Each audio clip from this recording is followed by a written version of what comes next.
ওম তৎসৎ। ওম তৎসৎ। ওম তৎসৎ। ওম অখণ্ড মণ্ডলাকারং ব্যাপ্তং যেন চরাচরং ততে পদং মে দর্শিতো মে যেন তস্मै শ্রী গুরুবে নমো। গুরু ব্রহ্মা গুরু বিষ্ণু গুরুদেব মহেশ্বর গুরুরেব পরম ব্রহ্ম তস্मै শ্রী গুরুবে নমো। হে কৃষ্ণ করুণা সিন্ধু দীনবন্ধু জগৎপতে গোপেশ গোপিকা কান্ত রাধা কান্ত নমস্তুতে। হরে কৃষ্ণ কৃষ্ণ কৃষ্ণ হরে হরে হরে রাম রাম রাম হরে হরে। বলো বলো নিতাই গৌর জগন্নাথ প্রেমানন্দে বল। পঞ্চম অধ্যায় কর্ম সন্ন্যাস। এই পঞ্চম অধ্যায় আমরা পাঠ করা হবে। আমরা প্রথম শ্লোক সন্ন্যাসম করে ময় নামে কৃষ্ণ পুনর্যোগমে চ সংসসে যশ্রেয়ো এতয়ো রেখম তন্মে ব্রহি সুনিশ্চিতম। অর্জুন বললেন, হে শ্রীকৃষ্ণ, প্রথমে তুমি আমাকে কর্ম ত্যাগ করতে বললে এবং তারপর ভক্তিযুক্ত কর্মের অনুষ্ঠান করতে বললে। এই দুইটির মধ্যে কোনটি অধিক শ্রেয়স্কর তা সুনিশ্চিতভাবে আমাকে বলো। অর্জুন ভগবান কৃষ্ণকে এই শ্লোকে কি বলছেন? বলছে, হে ভগবান শ্রীকৃষ্ণ, প্রথমে তুমি আমাকে কি বলেছ? কর্ম করো। আবার বলেছ যে তারপর যে তুমি কর্মের চাইতে ভক্তি করো, ভক্তিযুগ শ্রেষ্ঠ। কখনো বলছো কর্ম করো, কখনো বলছো ভক্তি যুগের পথ তুমি অবলম্বন করো। তো এই যে দুইটি পথ, দুইটি রাস্তা, এই দুইটি পথের মধ্যে কোন পথটি আমার জন্য শ্রেষ্ঠ? আমার জন্য কেন বলছে অর্জুন? আমরা হয়তো মনে করব অর্জুন বলছে নিজের জন্য। না, অর্জুন নিজের জন্য ভগবানকে কখনোই প্রশ্ন করছেন না। অর্জুন কাদের জন্য প্রশ্ন করছেন? আমাদের মতো সকল ভক্তবৃন্দের জন্য। হরিবল হরিবল, নিজের জন্য নয়। যাহাতে আমরা বুঝতে পারি আমাদের কোন রাস্তাটি শ্রেয় বা শ্রেষ্ঠ। শ্রী ভগবান উবাচ। ভগবান উত্তর দিলেন, পরমেশ্বর ভগবান বললেন, কর্ম সন্ন্যাস এবং কর্মযোগ উভয়ই মুক্তিদায়ক। কিন্তু এই দুটির মধ্যে কর্মযোগ কর্ম সন্ন্যাস থেকে শ্রেয়। এখন কথা হইল অর্জুন যে প্রশ্ন করলো, ভগবান উত্তর দিতেছে যে, হে অর্জুন, যে দুটি রাস্তা যদি আমরা যাই তথাপিও আমরা ভগবানকে লাভ করতে পারবো, তবুও তার মধ্যে কর্মযোগী শ্রেষ্ঠ। কর্মযোগ কেন শ্রেষ্ঠ? উভয় কর্মযোগী আমাদিগকে মুক্তির সন্ধান দিতে পারে, কিন্তু কর্মযোগ কর্ম সন্ন্যাস থেকেও বড়। হরে কৃষ্ণ। যদি আমরা চিত্তের কামনা বাসনাকে পরিশুদ্ধ না করে মনে করলো, ইচ্ছা করলো, ইচ্ছা অনুযায়ী সন্ন্যাস গ্রহণ করলাম, অথচ চিত্তের যে কামনা বাসনা, সে কামনাও আমার বর্তমান রহিয়াছে, আমি সংসারের মায়াও চাইতে পারিনি, লোভ কাম ক্রোধ সবকিছু আমার মধ্যে রয়েছে, কিন্তু আমি কি করলাম? নিজের মন গড়া মতো আমি সন্ন্যাস ধর্ম গ্রহণ করলাম। এখন সন্ন্যাস ধর্ম গ্রহণ করার পিছনে আমার ঘুরে আবার এই সংসারের প্রতি টান। আমি গৃহকর্ম, গৃহস্থ ভবন থেকে, গৃহস্থ ঘর থেকে একটি সুসন্তান যায় কোথায়? আশ্রমে যায়, মঠে যায়, মন্দিরে যায়। একটি সন্তান যদি বৈজ্ঞানিক হয় তাহলে একটি ঘর থেকে বৈজ্ঞানিক হয়, যদি একজন পাইলট হয় তাহলে সেই ঘর থেকে যায়, যদি একজন দেশের সেনা হয় তাহলে এই গৃহস্থ ভবন থেকে যায়। তাহলে এই জন্য শাস্ত্রে কি বলছে যে গৃহী গৃহস্থ হচ্ছে শ্রেষ্ঠ। গৃহী গৃহস্থ যদি না থাকে তাহলে কিসের সন্ন্যাস? হরি বল। সন্ন্যাস সকাম কর্ম ইন্দ্রিয় তৃপ্তির উদ্দেশ্যে মানুষকে জড় বন্ধনে আবদ্ধ করে রাখে। জীব যখন তার শারীরিক সুখ স্বাচ্ছন্দ্যের মান উন্নত করার আশায় নানাবিধ কর্ম করে চলে, তখন সে নিশ্চিতভাবে তার কর্মের ফলস্বরূপ একটির পর একটি বিভিন্ন ধরনের দেহ ধারণ করে এই জড় জগতে ঘুরে বেড়ায় এবং তার ফলে তার জড় বন্ধন অনন্তকাল ধরে চলতে থাকে। শ্রীমদ যখনই আমাদের মনে জল পিপাসা তৃষ্ণা জাগে তখনই আমরা পিপাসাগ্রস্ত হয়ে জল পান করতে উদ্যত হই। ঠিক তেমনি কৃষ্ণ নামের মধ্যেও যদি আমাদের রুচি না আসে, আমাদের পিপাসা না জাগে, তাহলে এই জিহ্বার স্বাদের মতো যদি রুচি না লাগে, তখন রুচি কিসের মধ্যে লাগবো? এই জন্য বলছে ইন্দ্রিয় দান করেছে ভগবান। কি ইন্দ্রিয়? কর্ণ ইন্দ্রিয়। এই কর্ণ ইন্দ্রিয়ের মধ্যে দিয়ে ভগবানের কথা অমৃত আমরা শ্রবণ করব। আর এই শ্রবণ করার মধ্যে যেন আমরা তৃপ্তি জাগে এবং তৃষ্ণা জাগে। তৃষ্ণা যদি না জাগে তাহলে এই কর্ণ মধ্যে দিয়া আমরা অন্তরস্থলে হৃদয়ে দেশে সেই নাম গিয়ে পৌঁছবে না। হরি বল। পৌঁছাইব। আমি বসেছি ঠিক এই আসরে, কিন্তু আমার ইন্দ্রিয় পরিশুদ্ধ নয়, আমার কর্ণ তা চাইছে না, আমি নাম শ্রবণ করতে আমার রুচি নাই। যেমন জল পিপাসা না লাগলে, জল যদি আমার কাছে থাকে আমার জল খাওয়ার ইচ্ছা জাগবে না। ঠিক তদ্রূপ আমার কর্ণ যদি পরিশুদ্ধ না থাকে তাহলে আমার নামে রুচি আসবে না। যেমন ভগবান কি করেছিল, ভগবান সীতাকে যখন হরণ করেছিল তখন ভগবান শ্রীরাম সীতাকে উদ্ধার করার জন্য কোথায় চলে গেছিল? লঙ্কাতে যাওয়ার জন্য প্রস্তুত বা উদ্যত হতে চেয়েছিল। এখন লঙ্কা যাবে, কেমন করে যাবে? আমরা তো বলি যে লঙ্কায় কি করা হয়েছে? সেতু দেওয়া হয়েছে। তো এই লঙ্কা যে সেতুটা বাঁধা হয়েছে, যখন ভগবান শ্রীরাম সবাইকে নিয়ে, বানর সেনা বন্ধু সবাইকে নিয়ে লঙ্কা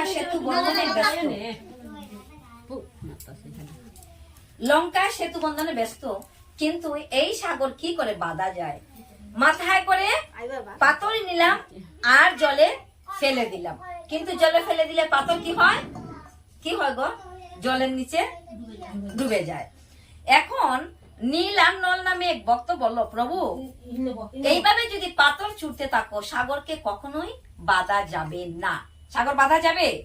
সাগরের নিচে এত জল, এত গভীর, কে সেই গভীরতা নির্ধারণ করবে? তো নল আর নীল বলছে, প্রভু এই পাথরটা আমার কাছে দাও। এখন প্রভুর কাছ থেকে সেই পাথরটা নিয়ে নল কি করলো? এই পাথরের মধ্যে খোদাই করে লেখলো কি? জয় শ্রীরাম। হরি বল।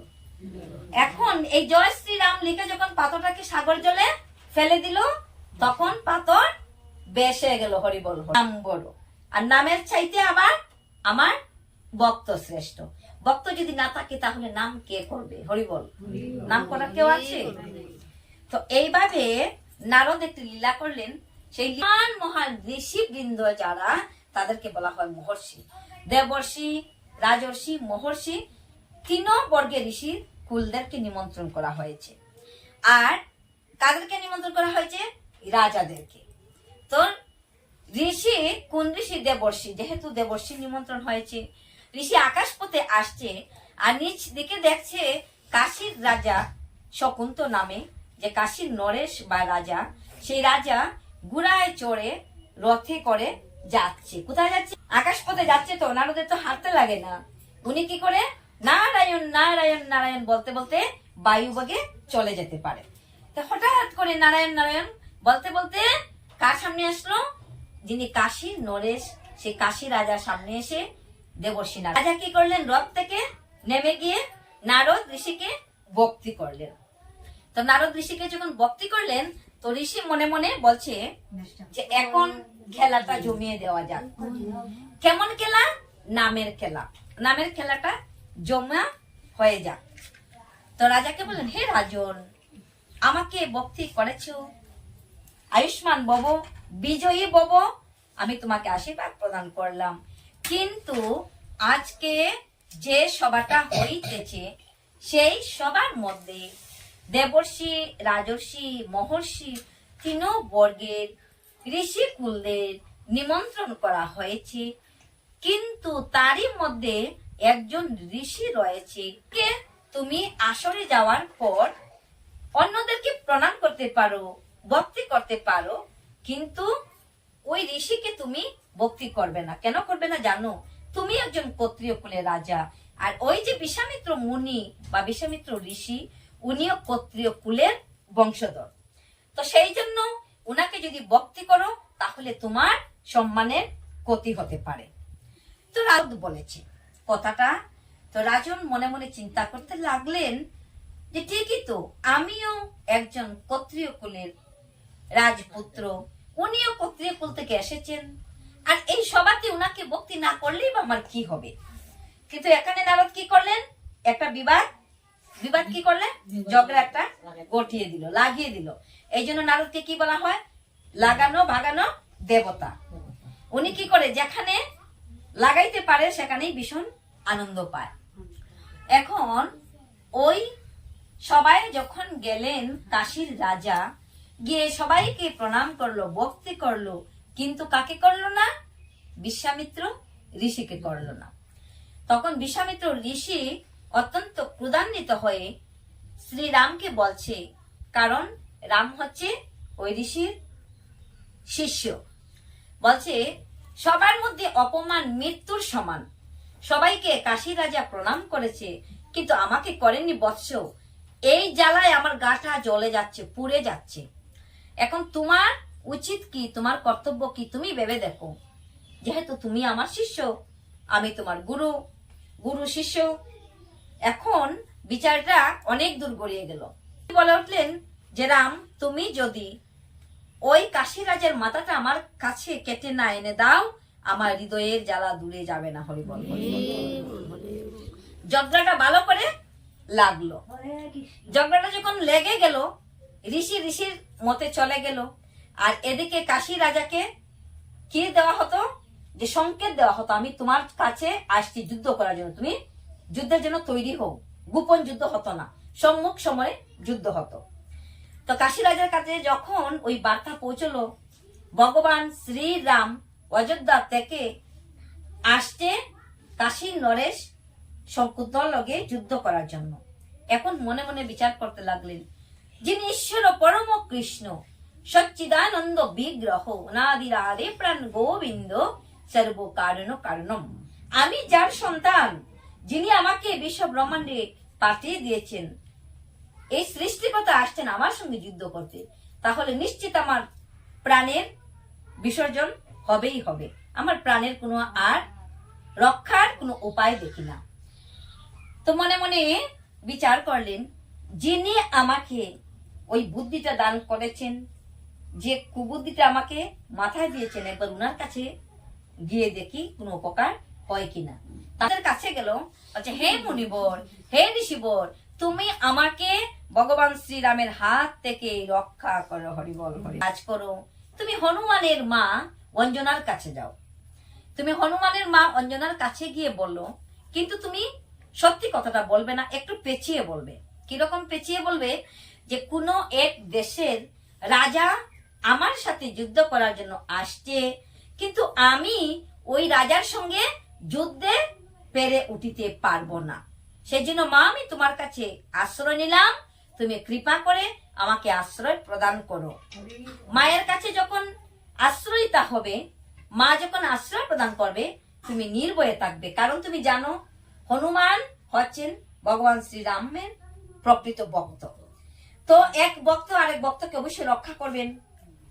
তো এই জন্য পাঠিয়ে দিল হনুমানের মায়ের কাছে, অঞ্জনার কাছে।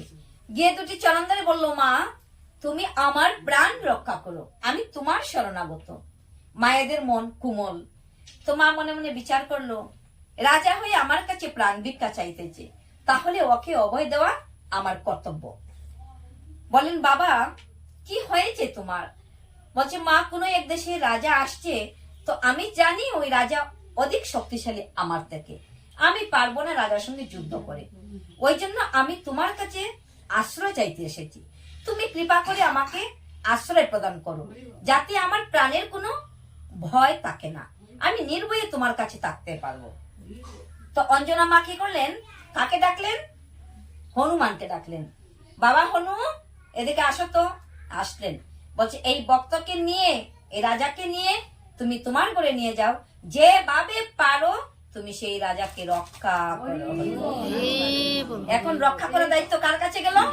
হনুমানের কাছে গেল। হনুমান খুব চালাক, খুব বুদ্ধি। হনুমান বলছে আচ্ছা রাজা, আমি কি জানতে পারি যে তোমার সঙ্গে যুদ্ধ করতে আসছেন উনি কোন দেশের রাজা, উনি কে? এখন হনুর কাছে যদি গোপন রাখে তাহলে তো জিনিসটা ভালো হবে না।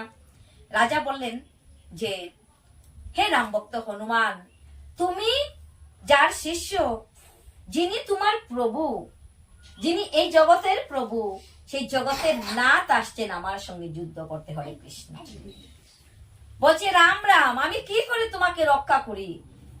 আমি যার আশ্রয়ে আছি, যিনি আমাকে রক্ষা করছেন, এখন উনি আসছেন যুদ্ধ করতে, আমি তো উনার সঙ্গে যুদ্ধে জয়ের লাভ করতে চাই না, আর যুদ্ধ করতে চাই না, আমি কি করে তাহলে তোমায় রক্ষা করব?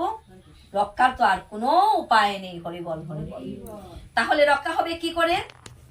তো এই জন্য বলছে আমরা দেহ ধারণ করে এই জড়জগতে ঘুরে বেড়াই, তো তার কর্মের ফলস্বরূপ একটির পর একটি বিভিন্ন ধরনের দেহ ধারণ করি।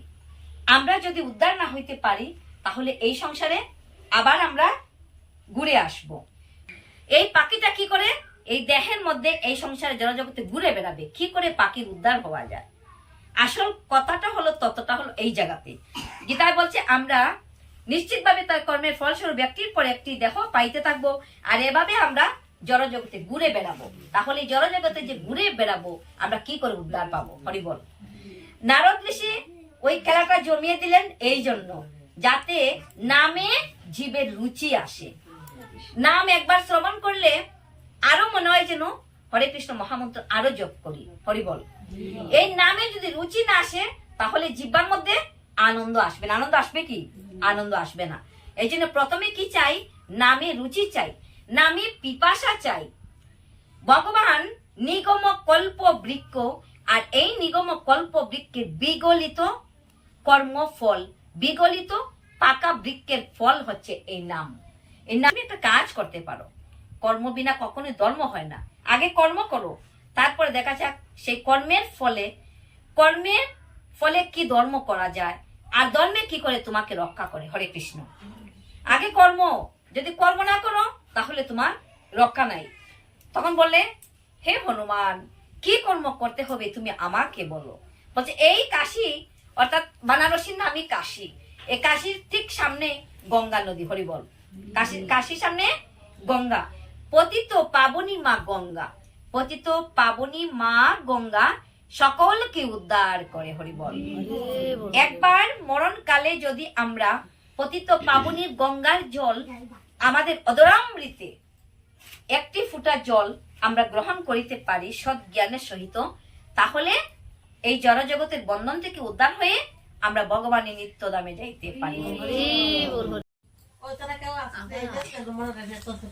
এখন কথা হইল যে হনুমান বলছে আমি কোন কর্ম করব, আমাকে তুমি নিশ্চয় করে বলো, যে কর্ম করলে আমার জীবনের উন্নতি হবে। হরি বল। অর্জুন বলছে হে ভগবান, হে কৃষ্ণ, তুমি ভালো করিয়া বলো আমি কোন পথে চললে আমার মঙ্গল হবে। তাই তো, এটাই তো আসল কথা অর্জুনের। এখন কাশী রাজা বলছে হে হনুমান, তুমি আমায় কৃপা করে বলো আমি কোন কর্ম করলে আমার মঙ্গল হবে, আমার রক্ষা হবে। আনছে, তাই তো পতিত পাবনী মা গঙ্গা কেন আনছে? সগর বংশ উদ্ধারের জন্য। তার বংশ যখন উদ্ধার হয়েছে না, তখন কইছে গঙ্গারে মরতে আনো। ভগীরথে তপস্যা করছে, আর তপস্যা কইরা এই গঙ্গারে এই মর্ত দামে আনছে। গঙ্গা তো কাশী রাজা প্রাণের বই এখন কি করলেন? দৌড়ে পতিত পাবনী মার গঙ্গার কাছে গিয়ে ভক্তি করে বলল, মাগো পতিত পাবনী গঙ্গা, তুমি আমাকে রক্ষা করো। এখন কর্মটা হলো, হনুমান বলল, এখন তুমি স্নান করে পতিত পাবনী মা গঙ্গার নাভির জলে থেকে শুধু তুমি জয় রাম শ্রীরাম, জয় রাম শ্রীরাম সেই নামের ধ্বনি তুমি করো। হরি বল, হরি বল। জয় রাম শ্রীরাম, জয় জয় রাম, জয় রাম শ্রীরাম, জয় জয় রাম।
बोलो जय सीतापति रामचंद्र की जय, सुत हनुमान की जय, गंगा मैया की जय, भक्त मंडली की जय, गौरी प्रेमानंदे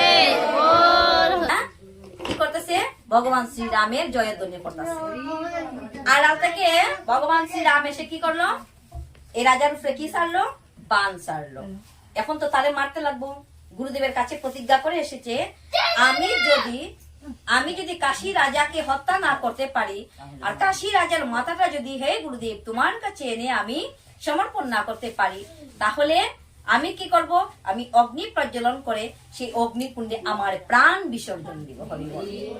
তখন যেই তুন থেকে বান নিয়ে সেই বান নিক্ষেপ করলেন কাশীর নরেশের উপরে, তখন বান ব্রহ্মব্যাধি বান, যেখানে নাম করা হয় সেখানে কোনো ব্রহ্মব্যাধি বান আঘাত করতে পারে না। বান লাগতো, যে নাম বান লাগতো, সে কি করতেছে? ভগবানের নাম করতেছে, তাইলে না সেই বানটাকে লাগবো। তখন যেখানে ভগবানের নাম, সে বানে মনে মনে চিন্তা করলো, আরে এখানে তো ভগবানের নাম হইতাছে, তাইলে আমিও একটু নামের মধ্যে সহযোগিতা করি। সে কি করতে লাগলো? এই যিনি নাম করতেছেন উনাকে সপ্তাহ প্রদক্ষিণ করা আরম্ভ করছে। হরি বল। প্রদক্ষিণ করতে লাগলো। প্রদক্ষিণ করার পর এখন আমি কি করি? এখন আবার রামের তুনে আবার ঘুরিয়ে আইলো। তখন রাম মনে মনে চিন্তা করলো, আমার বান তো ব্যর্থ যায় না। তাহলে চিন্তা করতে করতে এখন হনুমানকে বলে, হনুমান যাও তো, এ কাশীর রাজা গঙ্গা জলের মধ্যে সে কি করছে যে আমার ব্রহ্মব্যাধি বান পর্যন্ত ব্যর্থ হয়ে গেল, তার কারণটা কি? তখন হনুমান এসে বলল, ওগো দয়াময়, ওগো বিশ্বের বিশ্বেশ্বর, ওগো জগৎপতি নারায়ণ ভগবান শ্রীরাম, তুমি তো বলেছ তোমার চাইতে তোমার নাম বড়, আর নামের চাইতে তোমারই ভক্ত বড়। হরি বল। তাহলে তোমার ভক্ত কি করতেছে? তোমারই নাম নিতেছে। তখন গোলাপ থেকে নারদ আসছে। কি করে আসছে? বিনা যন্ত্র হাতে নিয়ে নারায়ণ নারায়ণ জপতে জপতে কার কাছে আসলো? আসলো রামের কাছে। এখন রাম কি করলো? যেহেতু তাকে হত্যা করতে পারলো না, রাম কি প্রতিজ্ঞা করেছিল? যে হে গুরুদেব, আমি যদি কাশীর রাজাকে হত্যা না করতে পারি, আমি তোমার কাছে প্রতিজ্ঞা করলাম অগ্নিকুণ্ড প্রজ্বলন করে সেই অগ্নি ত্যাগ করব। এখন অগ্নি জ্বালিয়ে দিলেন, আর এদিকে বিশ্বামিত্র মুনিও আসছে। আর কে আসলো? এখন আসলো দেবর্ষি। দেবর্ষি নারদ আসলো, বিশ্বামিত্র মুনি আসলো, ভগবান শ্রী রাম, হনুমান, ধীরে ধীরে এক এক করতে করতে সবাই আসলো। হরিবল হরিবল। সবাই আসলো। সবাই আসার পর এখানে একটা বিরাট সভা হয়ে গেল। অপেক্ষা করো, যাকে তুমি মারতে চেয়েছো সে তোমারই নাম নিতেছে, তোমারই ভক্ত। আর বিশ্বামিত্র ঋষিকে বললেন, হে ঋষিবর, তোমাকে যে সবার মধ্যে অপমান করেছিল এর মূলে দায়ী আমি। কে বললো? নারদ ঋষি। আমি তারে বুদ্ধি দিয়েছিলাম যে সভাতে গিয়ে বিশ্বামিত্র ঋষিকে ভক্তি করবে না। হরি বল। তো বলছে কেন বলেছো? বিশ্বামিত্র মুনি বলছে তার কারণ, বলছে তার কারণ এই জন্যই এখন জীবের নাম নিতে আলস্য বোধ করছে। ভগবানের নাম কেউ নিচ্ছে না, চতুর্দিকে বাজে কথা বাজে আলোচনা করছে, কিন্তু ভগবানের নাম নিতে জীবে রুচি হইতেছে না। তো আমি একটি লীলা সাজিয়ে দিলাম যাহাতে সবাই ভগবানের নাম নেয়। হরি বল। একবার নাম নিলে যত পাপ পড়ে, আর জীবের সাধ্য নাই তত পাপ করে। তো সবাই রাম নাম নেও ভাই, রাম নাম নেও।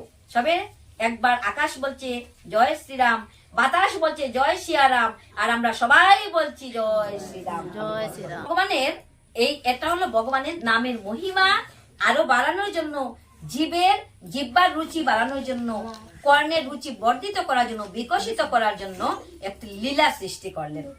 এখন সবাই যখন বলছে, এখন বিশ্বামিত্র বলছে রাম, আমার কথা, আমার দিব্যি যে দিয়েছিলাম তোমাকে, আমার সেই আদেশ আমি তুলে নিলাম, তোমাকে এখন প্রাণ বিসর্জন দিতে হবে না। হরি বল হরি বল। সবাই বেঁচে